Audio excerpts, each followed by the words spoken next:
দর্শক, অনেক প্রশ্ন পেয়েছি আপনাদের কাছ থেকে, অনেক অনেক অনেক ফোন কল পেয়েছি আপনাদের কাছ থেকে। এবার যে প্রবলেম নিয়ে আমি কথা বলবো, যে অসুস্থতা নিয়ে কথা বলবো, তাহলে আপনারা জানতে চেয়েছেন বাম হাত ঝিমঝিম করে, প্রচুর ব্যথা হয়, বিশেষ করে হাত নিচে রাখলে। জানতে চেয়েছেন কী ধরনের এক্সারসাইজ করলে আল্লাহ পাক কষ্টমুক্ত করতেই পারেন। চলুন আমরা একটু জেনে নিই আমরা কিভাবে এক্সারসাইজ করব। অর্থাৎ আপনার ঘাড় থেকে এই কষ্টটা আসে, এই যে ঘাড়, এই ঘাড় থেকে আসে, হাত ঝিমঝিম করে। প্রথম যেটা করবেন তাহলে এই, আপনি বাম হাতে প্রবলেম হচ্ছে, বাম হাত মাথার উপর সুন্দর করে রাখেন। এরপরে আপনি আপনার চোয়ালটাকে সামনে নেন, আবার পেছনে আনেন। চোয়ালটাকে সামনে নিয়ে আপনি 5 সেকেন্ড ধরে রাখতে পারেন, অথবা মনে মনে বলতে পারেন সুবহানাল্লাহি ওয়া বিহামদিহি সুবহানাল্লাহিল আযীম, সুবহানাল্লাহি ওয়া বিহামদিহি সুবহানাল্লাহিল আযীম।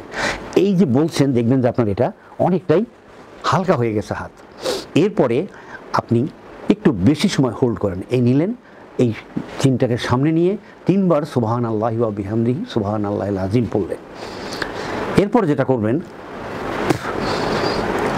যেটা করবেন তাহলে এই যে আপনার এই হাত, বাম হাতটাকে আপনি কি করবেন, এই আনলেন, এই ওয়ালের সাথে আপনি, এটা কিন্তু সাধারণত আমরা এভাবে দিই, না দিয়ে আমরা একটু ঘুরিয়ে, আপনার আঙ্গুলগুলো উপরে দেয় সবাই, আমরা এখন আঙ্গুলগুলোকে নিচে দেব, নিচে দিয়ে এখানে 90 ডিগ্রি করে আমরা ওয়ালের সঙ্গে লাগিয়ে দিলাম।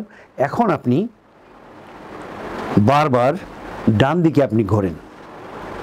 এরপরে 3 বার ঘোরার পরে এখন আপনি ডান দিকে ঘুরিয়ে ডান হাত দিয়ে, যেখানে মেয়েরা খোপা করে ওখানে ধরে সামনের দিকে টানলেন, টেনে hold it for 30 seconds, hold it for 30 seconds.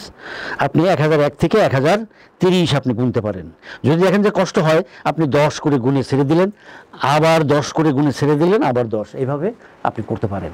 এবং দেখা গেছে আমার এই প্রায় 48 বছরের অভিজ্ঞতায় আমরা দেখেছি, আমাদের চেম্বারে যে সমস্ত রোগী আসে, আমরা চিকিৎসা করে দেখেছি, অধিকাংশ রোগী বলে যে সে এখন ভালো বোধ করে।